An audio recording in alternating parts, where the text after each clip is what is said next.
Carpentras est une commune française, située dans le département de Vaucluse, dont elle est une sous-préfecture, avec Apt, en région Provence-Alpes-Côte d'Azur. Carpentras est la capitale du comtat venessin. La ville est dans la plaine, au sud du mont Ventoux, à l'ouest des monts de Vaucluse, à l'est du Rhône et au nord de la Durance. Cette ville se situe à environ 5 km d'Aubignan et de Mazan, à environ 25 km d'Avignon, à 1h05 d'Aix-en-Provence, et environ 6h20 de voiture pour Paris, ou 3h, depuis la gare d'Avignon TGV. Toponymie. Les formes attestées les plus anciennes sont Carpentorate, au 1er siècle, puis Carpentoractum Minorum, qui devint Forum Neroni, c'est-à-dire le marché de Néron, sous Tiberius Claudius Néron. La cité reprend son nom de Civita Carpentoratensium, au IVe siècle pour devenir Carpentoratensium Monaste, en 896. Elle est orthographiée Carpentoracte, au Moyen Âge, puis Carpentras, selon la norme classique de l'occitan, ou Carpentras selon la norme mistralienne. Son étymologie est à rattacher au celte Carpento, char, erat, forteresse. Le rôle initial de cette cité était donc d'être une forteresse, qui surveillait le passage des chars sur le gué de Lauzon. Préhistoire et Antiquité. D'après Pline, les peuplades qui occupent le secteur de Carpentoracte sont les Meuminii. Après la conquête romaine en 120 avant Jésus-Christ, la ville garde son rôle de lieu d'échange sur une route secondaire, entre l'Italie et le nord de la Gaule. Elle devient cité latine puis, au moment de la christianisation, accueille un siège épiscopal. Ce siège alternera entre Carpentras et Venasque, en fonction des événements historiques. Carpentras et ses remparts, détail de la carte du comtat venessin, par le père Bonfat, gravé par Louis David, au XVIIe siècle, bibliothèque Inguimbertine.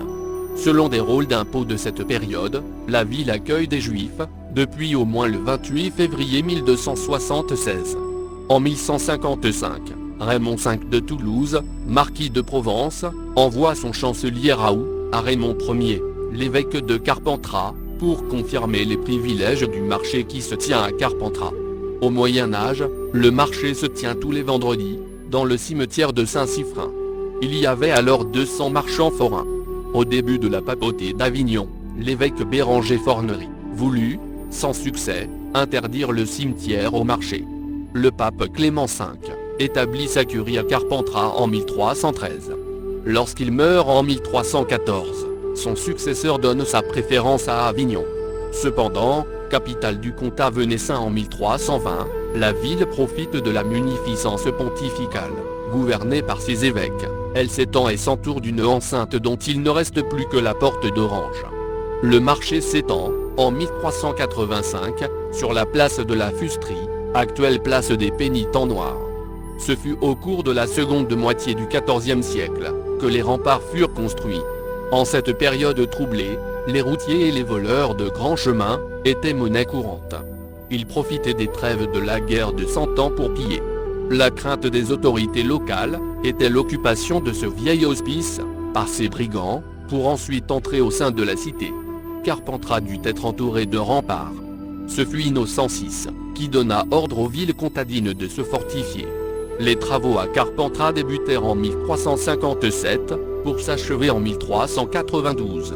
Ils furent initialement confiés à Juan Fernández de Heredia, capitaine général des armes du comtat venessin, qui en définit le tracé. Chassés de France, par Philippe le Bel, les Juifs se réfugient en terre papale, où ils sont en sûreté, et bénéficient de la liberté de culte. Avec Avignon, Cavaillon, et l'île sur la Sorgue, Carpentras abrite une importante communauté juive dans un quartier, qui ne devient ghetto qu'à la fin du XVIe siècle. Entre le XVIe siècle et le XVIIIe siècle, l'histoire de Carpentras est marquée par la personnalité de certains recteurs, et surtout évêques, pour la majorité d'origine italienne. Le célèbre cardinal humaniste, Jacopo Sadoleto, a ainsi eu le projet d'installer sa célèbre bibliothèque dans la ville dont il est évêque, mais le bateau ne peut accoster sur les côtes provençales.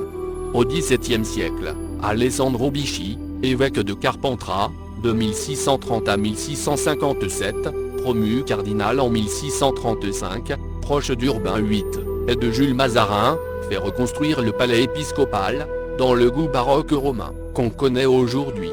il confie le chantier à l'architecte avignonnais, François de Royer de la Valfrenière. Cet élan bâtisseur est aussi marqué par l'édification du collège des Jésuites, et d'autres ensembles conventuels, comme le couvent des Visitandines, avec sa belle chapelle, à décor de stuc. Au XVIIIe siècle, le paysage carpentracien est modifié, grâce aux libéralités de Joseph-Dominique d'Inguimbert. Outre la bibliothèque qu'il fonde en 1744, et lègue à la ville en 1757, bibliothèque inguimbertine, il fait construire le majestueux Hôtel-Dieu, sur les plans d'Antoine d'Allemand.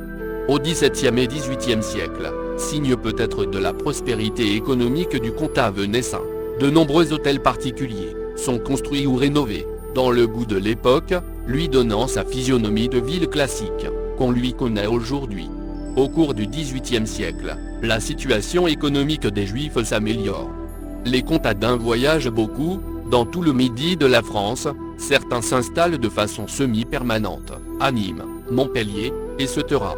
L'usage du français se répand. En 1741, la synagogue de Carpentras est reconstruite, la plus vieille aujourd'hui en France. Si cette synagogue reste très discrète, cette prospérité nouvelle est reflétée, dans la salle de prière, chef-d'œuvre de décoration, et de ferronnerie italianisante. Par contre, la vie quotidienne ne peut guère refléter l'enrichissement des Juifs du pape, qui ne sont pas autorisés à s'établir hors des carrières surpeuplées, où les maisons de 6 ou 7 étages apparaissent aux yeux des voyageurs, qui arrivent à Carpentras, comme de véritables gratte-ciel. Ce n'est qu'en 1784, qu'un cafetier de Carpentras est autorisé à recevoir des Juifs. Dès 1790, dans l'esprit révolutionnaire, Avignon chasse le vice-légat, représentant l'autorité pontificale, et demande son rattachement à la France. À Carpentras, en revanche, les habitants tentèrent d'établir un petit État indépendant, qui réaliserait chez lui les réformes de l'Assemblée constituante française, mais sans accepter de le réunir à la France. En avril 1790, sans l'accord du pape, mais en reconnaissant son autorité, ils se réunirent en assemblée, et réformèrent le gouvernement. Le pape y était reconnu comme souverain constitutionnel. Avignon, française depuis peu, chercha alors à forcer Carpentras à entrer dans la République française. Carpentras résista à 2 sièges successifs, menés par les Avignonnais. Le 2 janvier 1791, alors qu'à la suite de l'intervention des Avignonnais contre Cavaillon, les communes comtadines arboraient les 3 couleurs, l'Assemblée représentative du comtat, de plus en plus disqualifiée, suspendait ses travaux. Le 14, les Carpentraciens se soulevaient contre les papistes, tenaient une assemblée, dans la cathédrale Saint-Siffrin, et demandaient leur rattachement à la France. Ils furent soutenus par l'armée d'Avignon qui, dès le 20 janvier, vint mettre le siège, devant la capitale du comtat. Mais pluie et neige obligèrent à le lever. Au cours du mois de février, le mouvement fit tache d'huile. Le 7, 25 communautés comtadines, réunies dans la cité des papes, demandèrent leur rattachement à la France. Le principe de former un département fut adopté, il devait avoir pour nom Vaucluse, et son chef-lieu serait Avignon. Précédemment possession pontificale, Avignon et le comtat venessin furent rattachés à la France, le 14 septembre 1791. Le 28 mars 1792, ces territoires formèrent 2 nouveaux districts, Avignon dans les Bouches-du-Rhône, et Carpentras dans la Drôme. Puis, le 12 août 1793, fut créé le département de Vaucluse, constitué des districts d'Avignon et de Carpentras, mais aussi de ceux d'Apt et d'Orange, qui appartenaient aux Bouches-du-Rhône, ainsi que du canton de Sault, qui appartenait aux Basses-Alpes.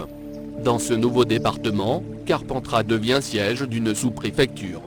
Ludovic Nodot constatait pour le Vaucluse, l'une des caractéristiques de ce département, c'est, de l'aveu général, le jeu effréné auquel une partie de ses habitants se livre. Avignon, Carpentras, Cavaillon, regorge, pour la malédiction des familles, de tripots, où de grosses sommes sont à chaque instant risquées. En mai 1990, l'affaire de la profanation de Carpentras intervenue dans son cimetière juif, fait beaucoup parler de la ville. Le président Mitterrand s'était alors déplacé personnellement sur les lieux. Cette affaire a eu des répercussions sociales et politiques importantes en France.